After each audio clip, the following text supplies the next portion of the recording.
I want to start this one by describing a verse you already know before I tell you what it actually says.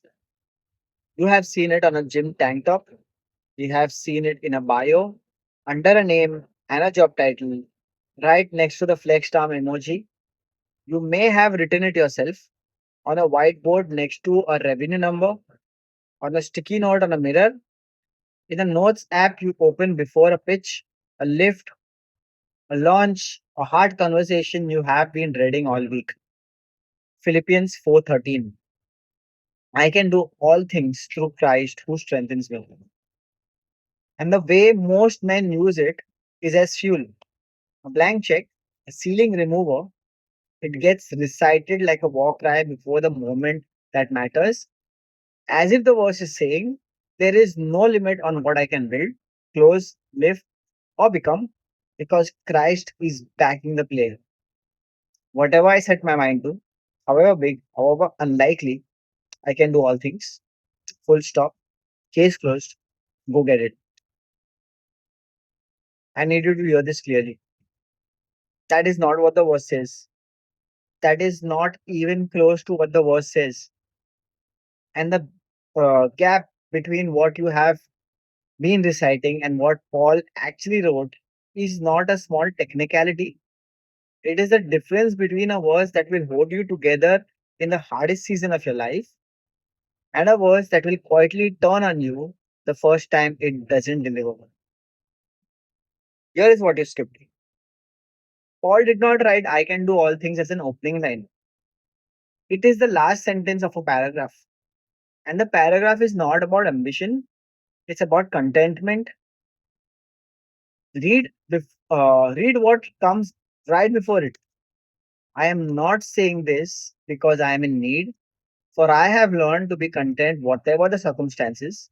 I know what it is to be in need, and I know what it is to have plenty. I have learned the secret of being content in any and every situation, whether well fed or hungry, whether living in plenty or in want. Then and only then I can do this. I can do all this through Him who gives me strength. This, not anything I decide to build. This, the specific thing Paul just spent three sentences describing. Staying steady, whether he is fed or starving, whether he has plenty or nothing, whether the circumstances is good or brutal. That is the all things Paul says Christ's strength makes possible. Not limitless achievement, unshakable contentment. And he did not write this from a stage. He wrote it from a prison cell. Philippians is a letter written in chains to a church that had sent him a gift from a man who did not know if he would be executed or released. The context is not a man standing on top of a mountain telling you nothing can stop you. It is a man in the worst circumstances of his life telling you that he has found strength that holds regardless of the circumstance. This is a completely different verse than the one on the tank top. Let me tell you what happens to a man who builds his ambition on the wrong version of this verse. Because it's not neutral, it costs him something specific. And it costs him twice. The first cost, it turns Christ into the guarantee of an outcome he never promised. If I can do all things means no ceiling, then the deal has to close, pitch has to land, the number has to hit. Because if it doesn't, and eventually for every man it doesn't, there are only two ways to explain it.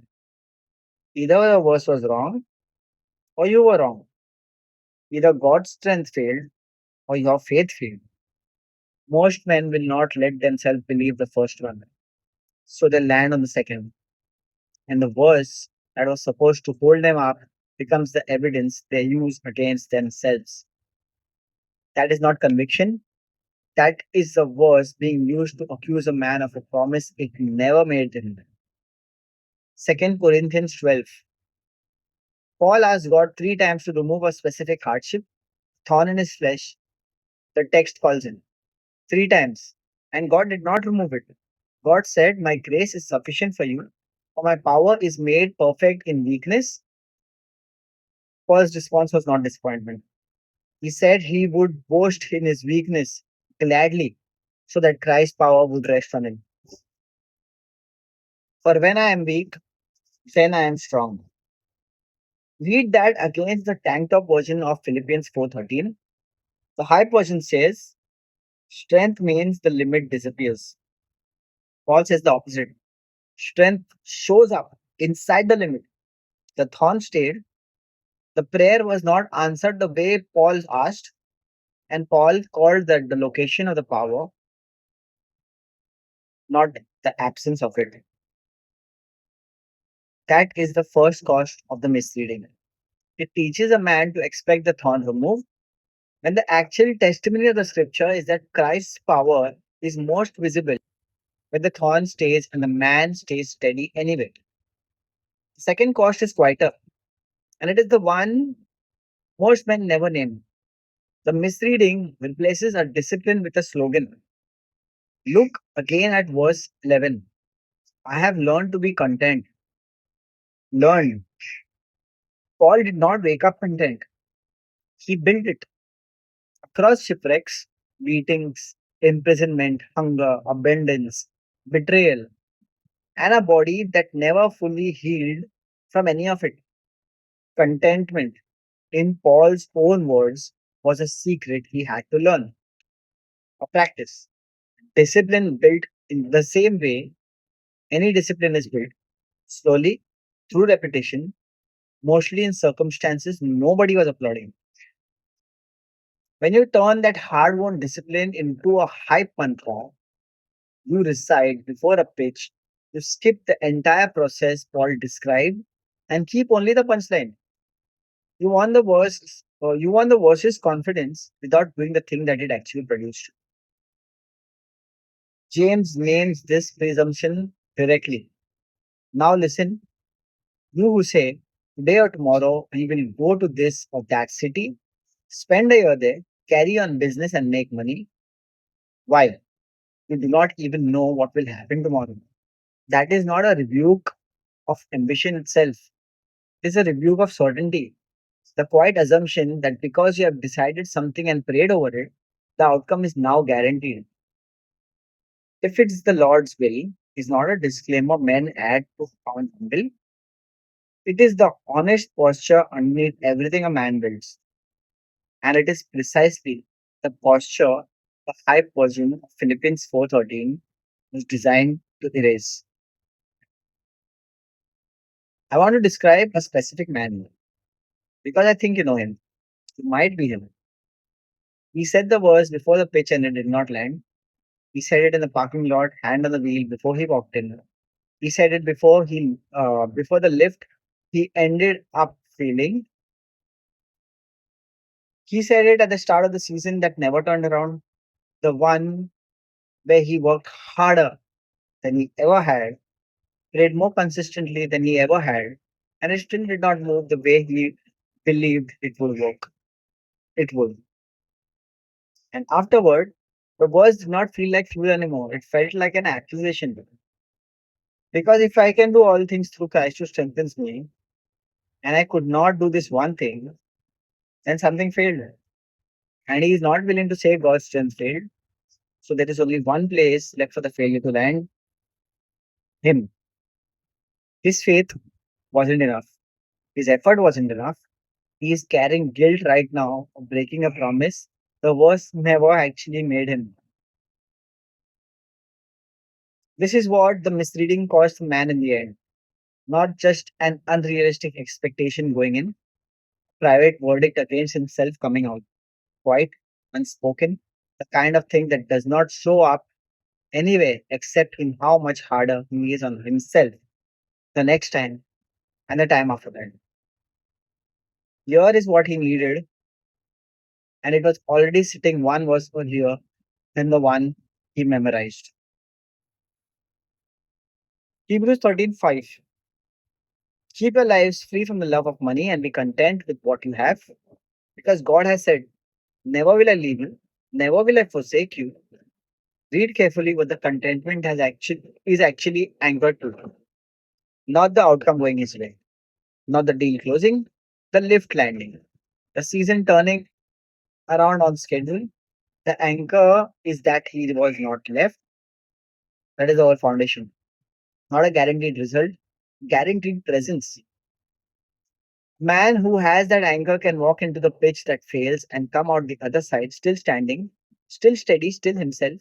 Not because the outcome went his way, but because the outcome was never what was holding him up in the first place. Man who has a tank top version has nothing left to stand on the moment the outcome does not cooperate. That is the difference. That is the whole difference. So let me be practical about this. Because I'm not asking you to throw away the verse. Because I'm not asking you to throw the verse away. I'm asking you to actually read it. The first thing, stop reciting verse 13 by itself.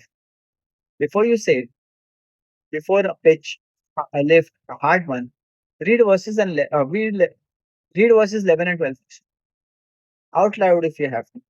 Let the whole paragraph land before you get to the punchline. You will notice something the moment you do it. The verse stops sounding like a war cry and starts sounding like a testimony from a man who has actually been through the thing you are afraid of and found something steady on the other side of it. The second thing, practice contentment as a discipline, the way Paul did, not as a feeling you wait to have, but as a decision you make in the actual circumstance you are in today. Before you name what you are chasing next, the number, deal, the version of your life you are building toward, name one thing right now in this exact circumstance that you already have enough of. Say it out loud. Thank God for it specifically, not for what is coming, what is already there. Psalm 131 gives you a picture of what actually looks like from the inside. Heart is not proud, eyes are not haughty. I do not concern myself with great matters or things too wonderful for me, but I have calmed myself and quieted myself. I am like a weaned child when with its mother, not straining, not reaching, not still demanding to be fed, quiet, settled, full in the moment. What is actually there? This is not a picture of a man with no ambition. It is a picture of a man whose peace does not bend on the ambition landing. And the strength was you were looking for was never gone. It was just describing a different man than the one you were trying to be. Isaiah 40. He gives strength to the weary and increases power of the weak. Even youths grow tired and weary, and young men stumble and fall. But those who hope in the Lord will renew their strength. Notice who this strength is for. Not the man reaching for more, the man who is tired, man who has run out, the one who is weary, weak, stumbling, and still hoping. That is the strength Philippians 4:13 is actually describing. Not the strength that removes your limits, the strength that meets you inside them, in the weary season, in the plenty, and in the want, in the pitch that lands, in the one that doesn't, and holds you steady through all of it. Because it was never coming from you to begin with. I know what I just took from some of you. I used to believe that, and I just recently learned about it. So I am not going to pretend it cost nothing. That was has been a fuel for many of us for many of years. We have leaned on it before hard conversations, before big swings, before seasons we did not know if we could survive. And it worked in the sense that it got us through the door. I am not telling you it was worthless. I am telling you it is sturdier than you knew. And you have, and we have been only using the part of it that breaks under pressure.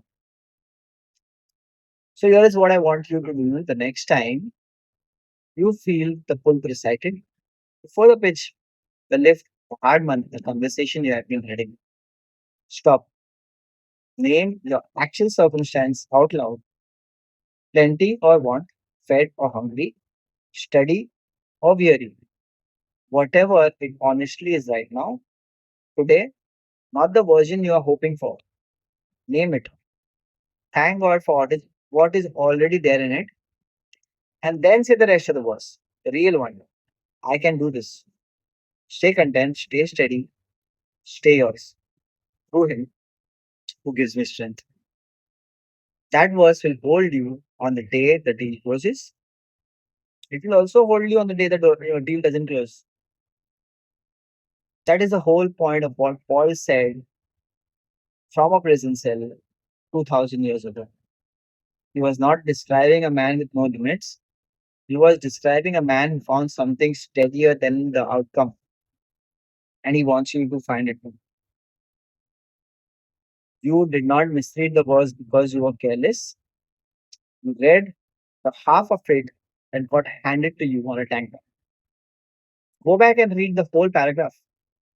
It is a better verse than the one you memorized. This is Built Not Felt by the Rice Code. I'll see you all in the next episode.